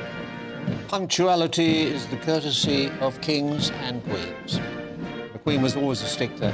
The only thing that ever really annoyed her was that she wasn't on time, not because she was inconvenienced, but she knew that people were waiting to see her. And the greatest thing she could do, the greatest courtesy she could pay them, was to appear on time because they were waiting. And look at this, the King's Troop fires a 41-gun salute in Green Park at 12:52.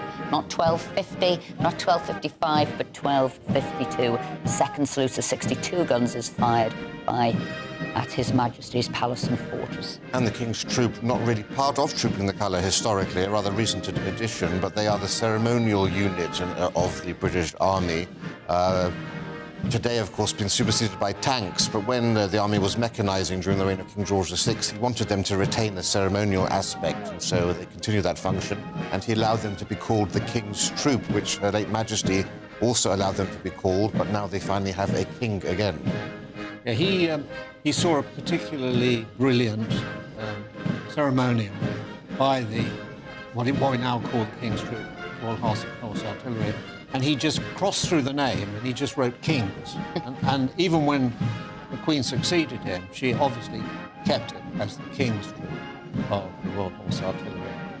A lot of the troopers are ex-jockeys who failed as jockeys, and they come into, and a lot of women are there because they have to be light, they have to be small people. The officers not, but the guys on the horses you'll see, and there's women among them, a lot of them are former would-be jockeys who didn't quite make it on the flat or on the jumps, and they join the army, and they are in the Royal Horse Artillery. When they had their barracks up in North London, and I was working at Broadcasting House in the middle of the night, you'd suddenly hear phantom hoofs outside, and you'd look out of the window, and 200 horses were moving down Langham Place to their new barracks in the middle of the night. That's how they did it. Wonderful sight. Nobody else saw it but me, just looking out of the window, not doing my job, writing the news bulletins for the morning. As Philip said, we heard Men of Harlech there, the tune with which the Welsh Guards are most renowned. I think is one of the two best, along with the British Grenadiers, of all the regimental tunes. But of course, some people may remember it most famously from Zulu. Yes, of course. Battle of Rorke's Drift, 1964, with Michael Caine, where the outnumbered troops sang that as they faced their imminent defeat. Although that regiment was the South Wales Borderers, it wasn't. That's right, yes. It wasn't the Welsh Guards. But, at that time, the Welsh Guards did not exist. Didn't exist. I think seven Victoria Crosses were awarded that. So if we can just say that, yeah, we just saw the horse walking backwards here. This is one of the most difficult feats to... Horses don't naturally want to walk backwards. And there are a couple of occasions during trooping where you'll see the commanding officer going backwards before the king on his horse, which is a very, very difficult task. Horses I back in races tend to walk backwards.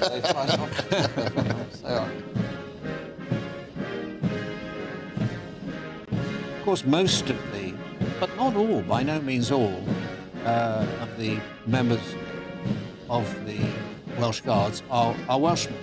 A lot of them are, and there is a very strong tradition of that, but not all of them these days. I think it's a preferred regiment. It's obviously a prestigious regiment. When you join the army, you do get some degree of choice.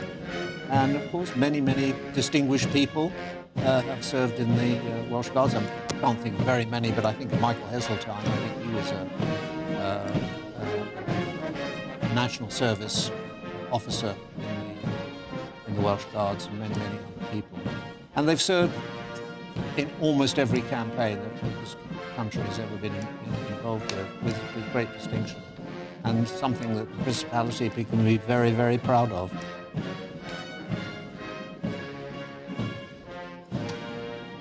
Due to mounting pressure from animal rights activists, of course, the British Army have been trying to investigate whether they can find synthetic alternatives to the great bearskin caps we can see there. But thankfully, so far, nothing has yet come up to scratch.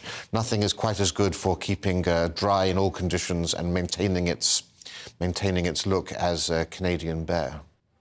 Most famous Canadian bear, of course, was Winnie the Pooh. Yes, Winnipeg. He was picked up by Canadian soldiers on the railway sidings near Winnipeg. That's where we get the Winnie from. And they brought him to London with them in the First World War. And unfortunately, as bears do, he got bigger and bigger and bigger and a little bit more obstreperous. And so eventually, discretion ruled, and they donated him to London Zoo, where A.A. Milne took his son, Christopher Robin, and saw the bear and started writing stories about him. And the rest, as they say, is history. Now Walt Disney owns it. He always wanted to be known for serious writing. He was somewhat perturbed, wasn't he? That he was known for Winnie the Pooh. No. Esther, you come from Liverpool. I mean, very close to North Wales. Some people say Liverpool is the real capital of North Wales. And of Ireland as well. And of Ireland. We've certainly got the lilt in our voice. But do you I mean, I bet you used to go over into Wales, didn't you? Absolutely. Holidays. Holidays, weekends. Lovely beaches. Yes. Whether you're going to Llandudno, whether you're going to Anglesey. Yeah. Esther can't sing as well. Other people may disagree. No, they don't actually. Is that right? Not even me. Well, the only thing we agree on that, Phil, I can say. The Princess Anne, the Princess Royal, is now the senior of the regimental colonels. So close is the relationship between the household division and the royal family that it's almost always a member of the royal family who serves as a colonel of one of the regiments. Princess Anne is now the senior of those, and so she hosted a dinner last night for the colonels of all the various regiments who are on parade today, including the three new ones who we've all mentioned earlier. The Queen is now Colonel of the Grenadier Guards, and the Princess of Wales of the Irish Guards, Prince of Wales of the Welsh Guards, and the Duke of York making his first appearance on horseback as well, it should be noted, as he's now the Royal Honorary Colonel of the London Guards, which are less well known, but they are essentially the reserve units for the Foot Guards. I think it's almost certain that had not events turned out as they did, that Prince Harry would have become Colonel of the Blues and Royals because he served in the regiment with some distinction. But of course it didn't turn out like that, and so his aunt, Princess Royal, Princess Anne, has taken over that great honour in his place. Do you think there's any coming back for Harry? It seems now they've stopped that Spotify deal, they're meant to be not talking as much in public. Is this a way of him maybe realising what he's lost with the royal family, you know, the love of the military himself, and he will need to give up all this chatter on the media if he wants to come back to royal life? Esther, you've said it. And will he come back? No, not in the foreseeable future. The hurt is too deep, it's too real. I think most men, Philip maybe agree with me, Rafe may agree with me, most men can stand being insulted. I mean, I've been insulted by experts in my life, but what men don't like is their wives, the people who are most precious to them, being insulted. And the book Spare said some very cruel and unkind things about Queen Camilla and about the Princess of Wales. And I think Prince William in particular will find that very hard to forgive, and it will take a long time.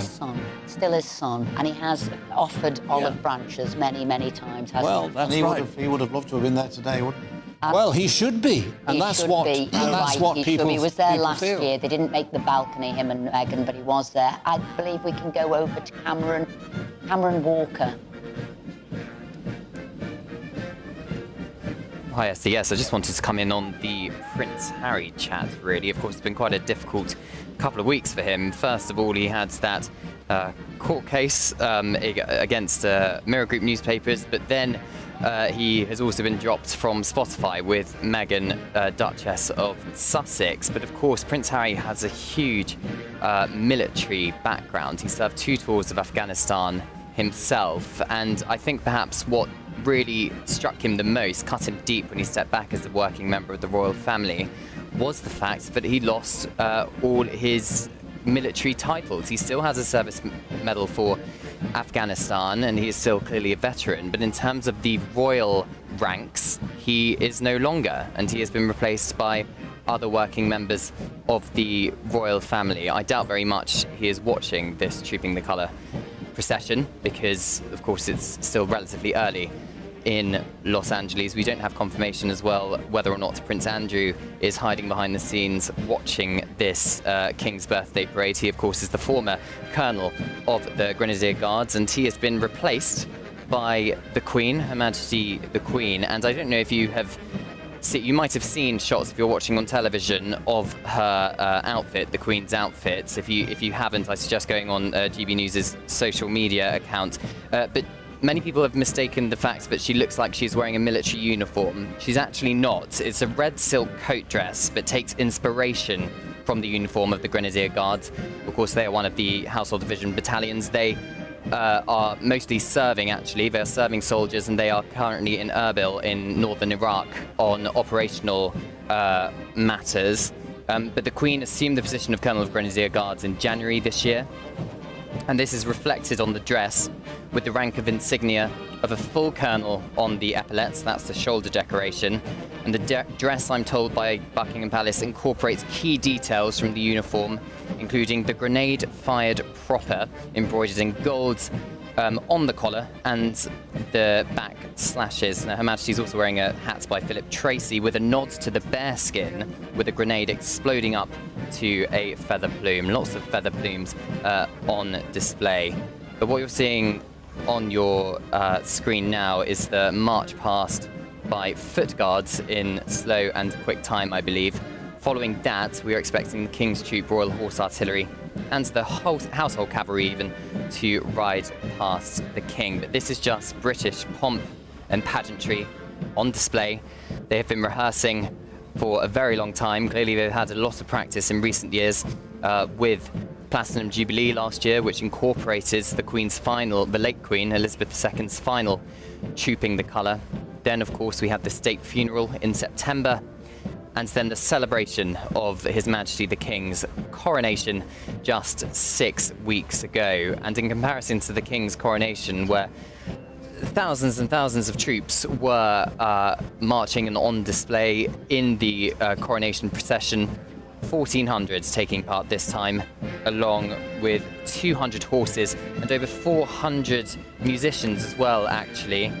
And a fun fact for you as well. This is very much a trooping the colour of firsts here. It is a first for a number of reasons. The Welsh Guards, of course, are trooping their colour. The Welsh Guards has composed several new pieces of music that are being played during this parade that you can hear, even if you are listening on the radios. One has been written by Major Lauren Pereet-Watts, the first female director of music of the Welsh Guards, and the first female army musician to have her composition played at Trooping the Colour in history. And of course, it's got a long history, 260 years or so. So quite remarkable that it is the first time in 2023 that we've got that. And I believe it was Rafe saying earlier, the King, His Majesty, has very much a love of music. That was reflected in the music chosen by him for his coronation procession. So no doubt he is very impressed by the new compositions he is hearing today for his official birthday. Cameron, if you can hear us. Yes. Has there been any I can indeed, Esther. Has there been any form of protest there? Anybody from animal rights groups? Or has this gone off smoothly with the country and the people there wanting to watch the Trooping of the Colour? That certainly was the fear, that there might well be protests. Of course, we did have a big protest for the King's coronation procession in Trafalgar Square. A number of them were arrested before it started. In terms of where I am at Buckingham Palace, the crowds have really grown substantially, actually, in the last hour or so. Because, of course, following the King's birthday parade at Horse Guards Parade, the procession will march back to Buckingham Palace for the balcony appearance by working members of the royal family, as we understand it, and the magnificent fly past. But touch wood, so far, there has not been any form of protest. Of course, it is heavily policed, this kind of ceremonial royal event in central London.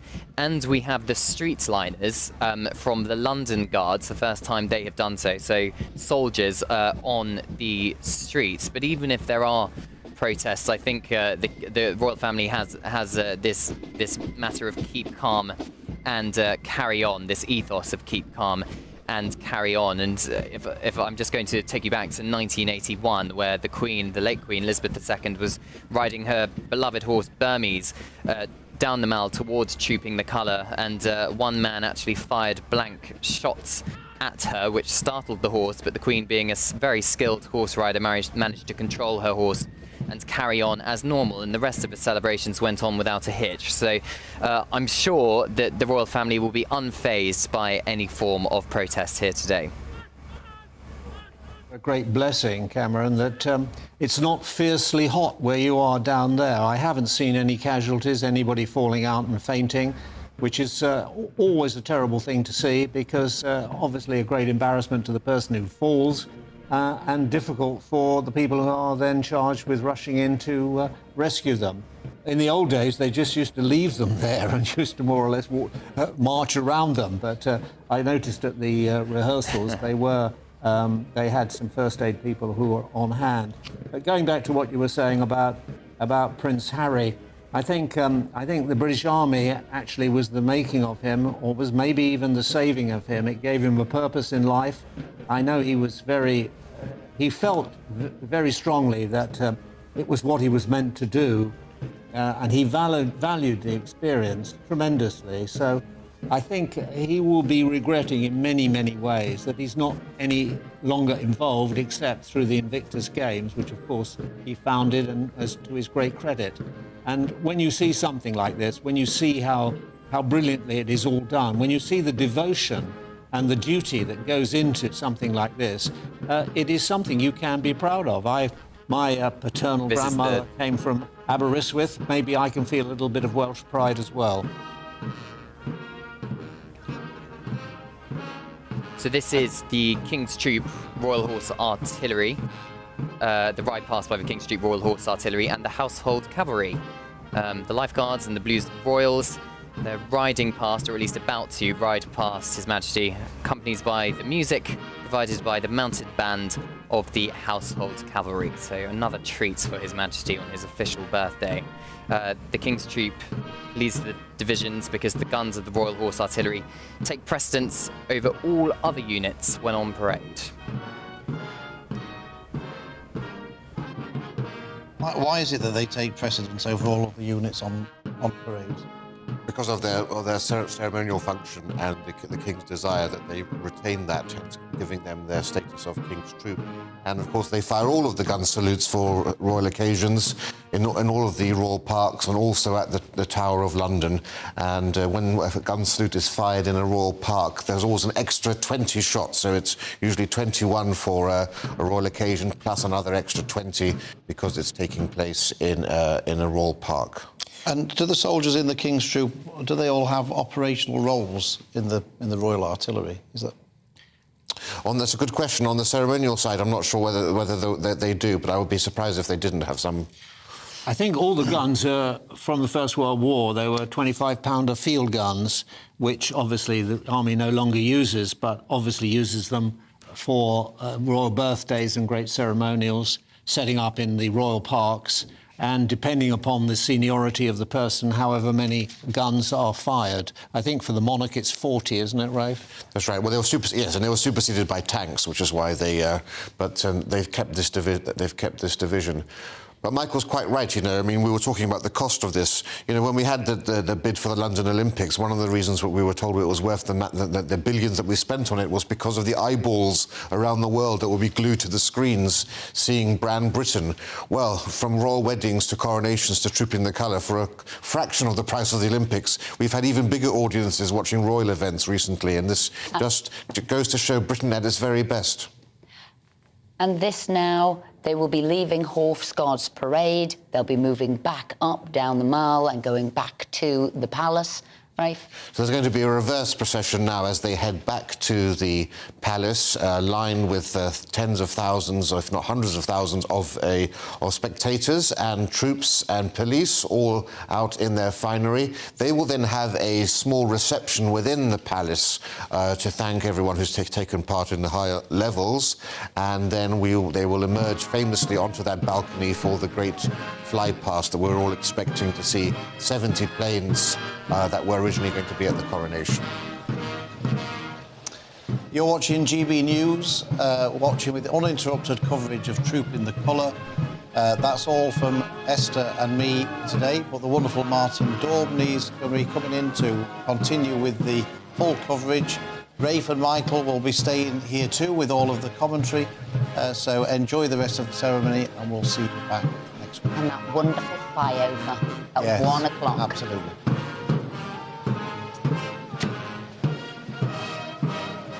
And so here we have the Blues and Royals marching past the royal party and the royal dais. It's fallen to them on this occasion to form the senior party of the Sovereign's escort, and I'm sure they're very happy and proud of that. And they're followed, of course, by the Lifeguards, who are actually the senior regiment founded in 1660.